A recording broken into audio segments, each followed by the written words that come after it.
Cuando uno piensa en carbohidratos, seguro que lo primero que viene a la mente es, no sé, el azúcar del café, el pan, las papas. Claro, lo cotidiano. Exacto, pero si uno se aleja un poco y ve la escala real, es, es vertiginosa. Estamos hablando de las biomoléculas más abundantes de la Tierra. Totalmente. Cada año, la fotosíntesis convierte más de 100.000 millones de toneladas métricas de CO2 y agua en celulosa y otros productos. O sea, es una fábrica a nivel planetario. Una escala difícil de procesar. Y esa escala subraya lo centrales que son. Y no es que hagan una sola cosa, sino que tienen al menos 3 roles protagónicos. A ver, El primero, el más obvio, es ser la principal fuente de energía. El segundo es estructural. Son los ladrillos de la vida, paredes celulares, tejidos conectivos. el material de construcción. Es su rol como moléculas de información. Son como señales que dirigen el tráfico molecular. O sea, son combustible, material de construcción y lenguaje. Todo en uno. Justo. Y bueno, el material que vamos a analizar hoy es el capítulo correspondiente del Leninger. Y la idea es justamente esa, ¿no? Construir una especie de andamio conceptual para poder apreciar toda esa versatilidad al leerlo. Exacto. Y para eso, lo primero es aclarar el vocabulario. Porque carbohidrato es un término mucho más amplio que solo azúcar. Ok, Químicamente, la definición conceptual es que son polihidroxialdehídos o cetonas. Y para no perdernos, los dividimos en 3 clases según el tamaño. simple. Los monosacáridos, que son la unidad básica, como la glucosa. Luego los oligosacáridos, que son cadenas cortas, como la sacarosa. Y al final, los polisacáridos, polímeros enormes, a veces con miles de unidades. Ahí entran el almidón o la celulosa. De acuerdo. Empecemos por el principio, por esos bloques de construcción, los monosacáridos. ¿Qué los define a nivel químico y por qué su estructura, que parece tan simple, es en realidad tan crucial? Bueno, la primera gran distinción, digamos su apellido químico, depende de dónde esté un grupo funcional llamado carbonilo. Ajá. Si ese grupo está en un extremo de la cadena, es un aldehído, y a ese azúcar lo llamamos una aldosa. Ok, aldosa. Pero si está en cualquier otra posición, en el medio, es una cetona, y lo llamamos cetosa. Esa es como la primera capa de su identidad. Entiendo. Pero estas no son solo cadenas de átomos planas y tiesas, ¿verdad? Aquí es donde la cosa se pone tridimensional y, me imagino, mucho más interesante. Aquí es donde se vuelve fascinante. La mayoría de los carbonos en un monosacárido son lo que llamamos quiranes, o asimétricos. ¿Qué significa eso? Significa que la molécula puede existir en 2 versiones que son imágenes en el espejo una de la otra, como tu mano izquierda y tu mano derecha. Ah, claro. Son iguales, pero no las puedes superponer. Exactamente. Por convención, a estas versiones las llamamos D y L. Y por alguna razón, la vida parece tener una preferencia muy, muy marcada. Una preferencia casi absoluta. La inmensa mayoría de los azúcares en los seres vivos son isómeros D. ¿Y se sabe por qué? Es uno de los grandes misterios. Nadie sabe por qué la vida eligió la forma D, pero una vez que lo hizo, toda la maquinaria celular, las enzimas, evolucionó para ser súper específica para esa configuración. Es un estándar que se fijó hace miles de millones de años. Entiendo. Y dentro de esa gran familia de azúcares D, todavía hay más niveles de detalle. Leí el término epímeros. Suena algo muy técnico, pero parece importante. Lo es, y tiene consecuencias muy reales. Los epímeros son 2 azúcares que son casi idénticos. Difieren solo en la orientación de un único grupo hidroxilo en un solo carbono. Dame un ejemplo. Piensa en la glucosa y la galactosa. Son epímeros en el carbono 4. La única diferencia es un pequeño giro atómico en un punto. ¿Y esa mínima diferencia importa tanto? Importa a un nivel fundamental. Esa diferencia es la razón por la cual algunas personas son intolerantes a la lactosa. A ver. La lactosa es un disacárido de glucosa y galactosa. El cuerpo de una persona intolerante puede usar la glucosa sin problemas, pero sus enzimas no pueden reconocer y manejar ese pequeño cambio en la galactosa. ¡Wow! Es un ejemplo increíble de cómo la biología opera con una precisión atómica. Para una enzima, esa diferencia es un mundo. Un mundo entero. Y para añadir otra capa de complejidad, estas moléculas no andan flotando como cadenitas rectas en el agua de nuestras células. Para nada. En una solución acuosa, que es el ambiente celular, los monosacáridos de 5 o más carbonos son inestables como cadenas. ¿Y qué hacen? Se curvan y, digamos, se muerden la cola.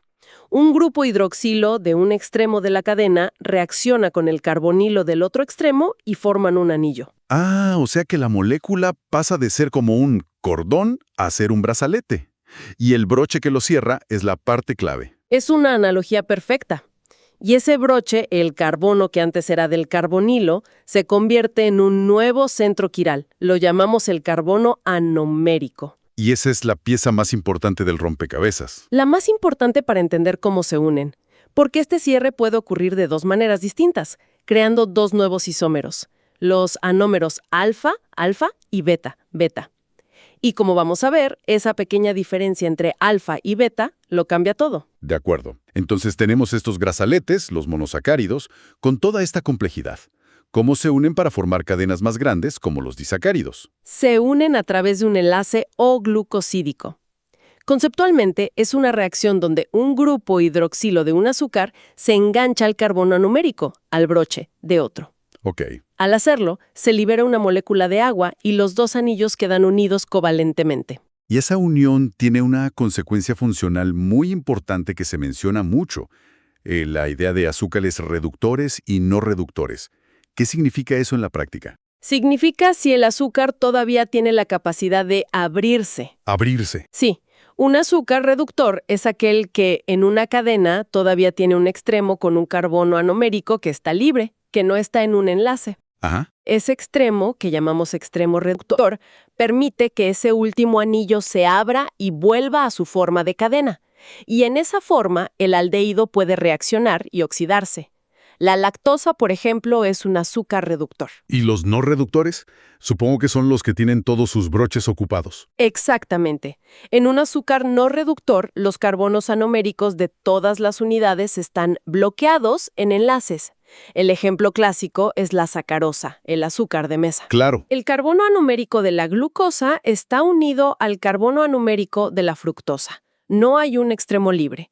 Y esto la hace mucho más estable, menos reactiva. Lo cual tiene sentido biológico, ¿no? Todo el sentido. Las plantas la usan para transportar energía a largas distancias. No quieren que su molécula de energía ande reaccionando con cualquier cosa a mitad de camino.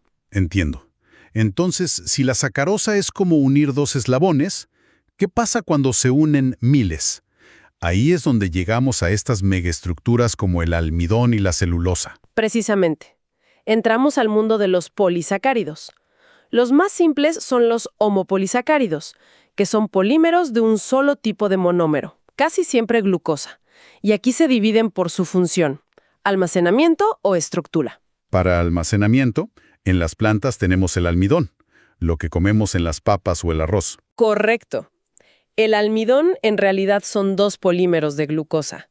La amilosa, que son cadenas largas y lineales unidas por enlaces alfa 1 a 4.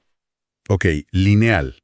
Y la amilopectina, que tiene esa misma columna de enlaces alfa 1 a 4, pero además tiene ramificaciones con enlaces alfa 1 a 6. Es como un trompo con ramas que salen cada 24 o 30 unidades. Y en los animales, nuestra versión de esto es el glucógeno. Entiendo que es similar, pero con una diferencia clave. Nosotros necesitamos energía de forma mucho más explosiva. Tu intuición es correcta. El glucógeno es estructuralmente muy parecido a la amilopectina, pero es muchísimo más ramificado. ¿Qué tan ramificado?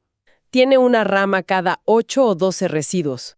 O sea, no es un árbol, es un arbusto muy denso, casi esférico. Y esta estructura es una genialidad de la ingeniería biológica. ¿Por qué? ¿Qué ventaja da tener tantas ramas? La ventaja es la velocidad de acceso. Las enzimas que liberan la glucosa para darnos energía solo pueden trabajar desde los extremos de las cadenas. Ah. Al tener una estructura tan masivamente ramificada, el glucógeno presenta miles de extremos a la vez. Cuando necesitas un pico de energía, el cuerpo puede movilizar enormes cantidades de glucosa casi instantáneamente desde todos esos puntos. Claro. Está optimizado para la acción rápida. Fascinante. Totalmente. Ahora, pasemos a los estructurales. La celulosa, que forma la madera, y la quitina, en los insectos, son increíblemente fuertes.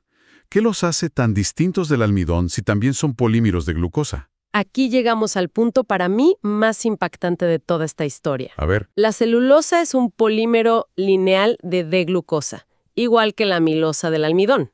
La diferencia fundamental, la única diferencia, es el tipo de enlace. El almidón y el glucógeno usan enlaces alfa 1,4. ok, alfa.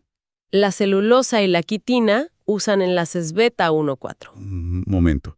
¿Me estás diciendo que la diferencia entre la energía digerible de una papa y la rigidez de una viga de madera se reduce a la orientación de un solo enlace? Alfa contra beta. Eso parece increíble. Es uno de los ejemplos más elegantes en toda la bioquímica, de cómo la estructura dicta la función. Imagínate que estás apilando bloques de Lego. ¿Ok? Un enlace alfa es como conectar cada bloque con un ligero ángulo. El resultado es que la cadena se curva sobre sí misma y forma una hélice como un resorte. Perfecto para empaquetar algo. Exacto, empaquetar mucha energía en un espacio pequeño. En cambio, un enlace beta conecta cada bloque de forma perfectamente recta, extendida. Creando una viga, no un resorte. Justo.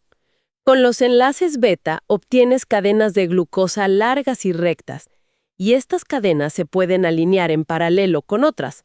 Entre ellas, forman una red masiva de puentes de hidrógeno. Es como clavar y pegar miles de tablones juntos. Y el resultado es una fibra súper fuerte. Una fibra con una fuerza tensil increíble, insoluble en agua, lo que le da a la madera su resistencia. La misma molécula de glucosa. Unida de una manera, es energía. Unida de otra, es un material de construcción. Y esto también explica por qué podemos comer papas, pero no aserrín. Precisamente, nuestras enzimas digestivas, las amilasas, están diseñadas para reconocer y romper los enlaces alfa del almidón. Su forma encaja. Exacto, pero son completamente ciegas a los enlaces beta de la celulosa. No encajan, no pueden romperlos. Por eso, para nosotros, es fibra indigerible. Bien, ya cubrimos combustible y materiales de construcción. Pero al principio mencionaste un tercer rol, quizás el más sorprendente, la información, el código del azúcar. ¿De qué se trata eso? Se trata de los glicoconjugados. Son moléculas híbridas donde cadenas de carbohidratos, que se llaman glicanos, están unidas a proteínas o a lípidos. ¿Ok? Estas glicoproteínas y glicolípidos cubren la superficie de casi todas nuestras células, formando una capa que se llama glicocálix. ¿Y qué hacen ahí? ¿Son como antenas? Son más como tarjetas de identificación moleculares. La capacidad de los carbohidratos de ramificarse y unirse de tantas maneras distintas crea un potencial de información gigantesco, mucho mayor que el del ADN. ¡Wow! Y estas cadenas de azúcares en la superficie celular actúan como sitios de reconocimiento. Le dicen a una célula inmune si otra célula es propia o extraña. Guían cómo se pegan las células para formar tejidos. Son cruciales. O sea, son como las etiquetas moleculares que dicen, hola, soy una célula del hígado o pertenezco a este organismo. Exacto. Y por desgracia, muchos patógenos han aprendido a leer este código. El virus de la influenza, por ejemplo, se une a un tipo específico de azúcar en la superficie de nuestras células respiratorias para poder infectarnos. O sea que el código del azúcar es un lenguaje fundamental para la comunicación celular. Y para la identidad. Esta conversación ya ha desmentido un par de ideas muy comunes. El primer mito, que ahora parece obvio, es que todos los carbohidratos son azúcares simples. Es un mito que se cae al ver la escala. Una sola molécula de glucógeno puede tener 50.000 unidades de glucosa. La celulosa forma un árbol. O sea, son macromoléculas gigantes. Y el segundo mito, que los carbohidratos solo sirven para darnos energía. También es una simplificación enorme. Como vimos, su rol estructural es masivo. La celulosa es el compuesto orgánico más abundante del planeta. Y su función como portadores de información es absolutamente esencial para la vida compleja. La energía es solo una de sus identidades. Para resumir entonces, hemos visto que los carbohidratos son una clase de moléculas con una versatilidad asombrosa, con 3 identidades muy claras. Primero, son el combustible preferido de muchas células almacenado de forma compacta y accesible. Estructuras más resistentes y abundantes de la biología. Y tercero, y quizás lo más profundo, son el lenguaje molecular, el código que las células usan para reconocerse, para interactuar y definir su identidad en el complejo entorno de un organismo. Hemos visto cómo un pequeño cambio en la estructura, como la orientación de un solo enlace, puede tener consecuencias funcionales enormes. Distingue la energía en un alimento de la rigidez de la madera. Al leer el capítulo es útil mantener este marco en mente. Los carbohidratos no son actores secundarios, son protagonistas que dictan muchas de las reglas del juego. Antes de terminar, ¿cuál es la idea final con la que nos dejas para reflexionar? Pensemos en esto. La producción anual de biomasa, que es inmensamente rica en celulosa, tiene un equivalente energético de casi 1 billón de barriles de petróleo, mucho más que nuestro consumo global anual. Es una cantidad de energía increíble. Hemos construido civilizaciones enteras quemando los restos de biomasa antigua en forma de combustibles fósiles. La pregunta provocadora es: ¿qué pasaría si la próxima gran revolución energética no viniera de perforar más profundo, sino de finalmente aprender a descifrar eficientemente el código beta para liberar la inmensa energía solar almacenada en la biomolécula más abundante de la Tierra, presente en cada planta que nos rodea?